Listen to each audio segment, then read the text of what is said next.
Hello, magandang oras po. Sino pong nakakilala sa ganitong klaseng birtud? Yan. Yan, libon. Sasabihin ko ito sa inyo ngayon kung ano ito. Pero wag makalimot yung bagong tumingin dito, no? Mag-subscribe para maka-update kayo sa aking mga bagong mga upload na mga videos. Pangalan po ng mutyang ito ay ngipin po ito ng kalabaw. Ngipin po ng kalabaw po yan. Yan. Ito po yung puno. Yan, puno po yan. Libon na. Mutya sa ngipin ng kalabaw. Ano ba ang dahilan bakit ko ito nakukuha? At papaano ito nagiging may kapangyarihan? Nakukuha ko po ito sa kalabaw mismo. Yung kalabaw na buhay pa, halimbawa makakita kayo ng kalabaw na buhay pa tapos hindi sinadyang natanggal sa kanyang bibig na siya naglakad o nag-araro ka o nagbakiro ka na may kinain siya na parang bato. Tingnan yung mabuti yung kanyang bibig kung mayroon siyang mailuwal na ngipin niya na natanggal mismo sa kanyang ngipin. Yan po ay birtud, may kapangyarihan po yan. Yan ay ngipin ng kalabaw na natanggal na. Ang gamit po niyan ay pampalakas sa lahat ng mga mabibigat na mga binubuhat mo. Yung mga bibigat na bagay kaya mong buhatin. Kung gaano kalakas yung kalabaw ay ganoon din kalakas yung katawan mo kapag madala mo yung ngipin ng kalabaw. Ito. At libon pa siya, oh. Yan.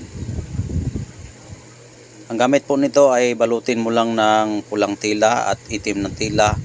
Ihabak mo tapos kung mayroon kang binubuhat na mga mabibigat na mga bagay ay kaya mong mabubuhat. At iwas din ito sa sakit itong ngipin ng kalabaw na mutya niya. Iwas sa mga sakit dahil yung kalabaw ay hindi yan basta-basta magkasakit. Yan po, malakas yung kalabaw, malakas ka rin dito. Yan po ang ibig sabihin sa birtud ng kalabaw. Yan. Yan po yung ngipin niya.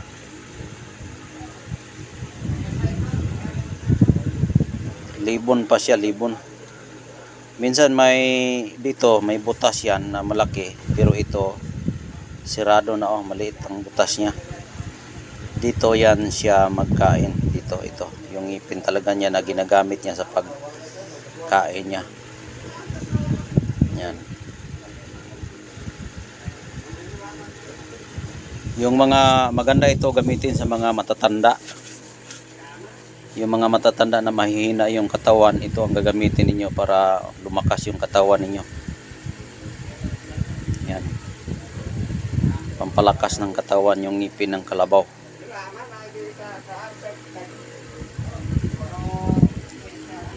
Noon nakakuha yung lolo ko ganito.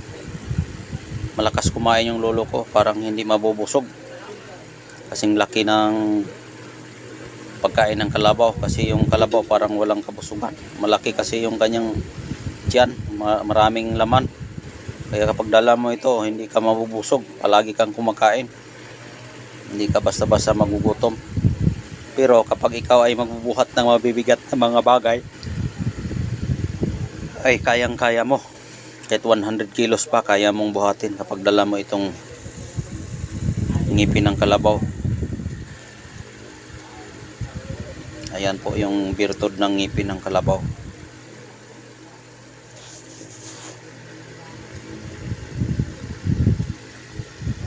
Ang pagkuha po sa ngipin ng kalabaw para ito'y magiging makapangyarihan.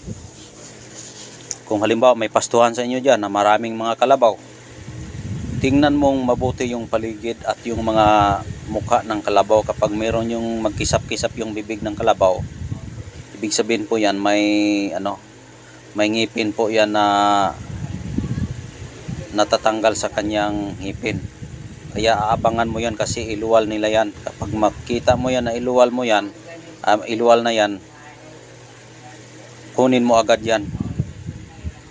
Saluin mo para yung birtod niya ay nandyan na sa iyong katawan.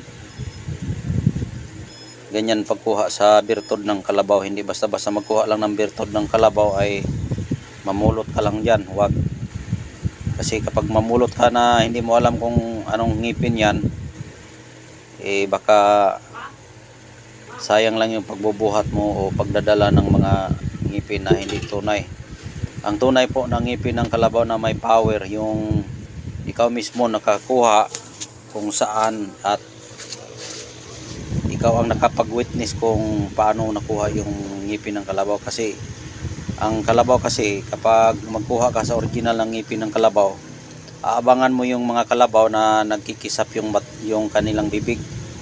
Kumakain-kain sila na may mga batong kinakagat-kagat. Abangan mo yan, mahuhulog yan. Pag mahulog yan, kunin mo agad, itago mo kasi yan ay may power yan. Ito ay nakukuha ko yan sa kalabaw. Balutin mo lang ito ng pulang tela tapos ihabak mo, mabubuhat mo mga bibigat na mga bagay. Ganyan po katindi ang birtod ng kalabaw kung kalakas. Pwede rin ito sa boxing. Malakas kang sumuntok nito.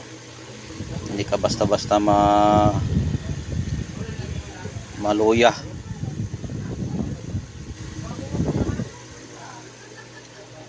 Yan po yung ngipin ng kalabaw na may power at kapangyarihan na pampalakas. Yan. Dito siya nag-uusap ng kumakain ng mga damo. Ito po yung puno at libon. May butas siya na maliit lang. Ayan po. Kung gusto niyo ito, mayroon akong iniwan na numero dyan. Tawagan mo lang ako. May contact number dyan. Tawagan mo ako. Text kayo para ma-update nyo ako. Mag-usap tayo tungkol dito sa ngipin ng kalabaw. Ulitin ko po, ang pagkuha ng kalabaw sa ngipin na may birtod, galing po mismo sa ngipin ng kalabaw na ikaw mismo nakakuha at galing sa bibig na nahuhulog at yan ay nakuha mo. Yan po ang may power ng ngipin ng kalabaw. Kaya maraming salamat po sa aking mga bagong mga followers at yung mga sulit ko na followers. Maraming salamat sa inyong walang sawang pagsuporta sa aking channel at paki-share na rin po sa aking video para kung sino pong may gusto sa mga mutya na kailangan nila ay makatulong tayo sa kanila. Kaya hanggang dito na lang po. Maraming salamat po sa inyong lahat. God bless po sa inyo.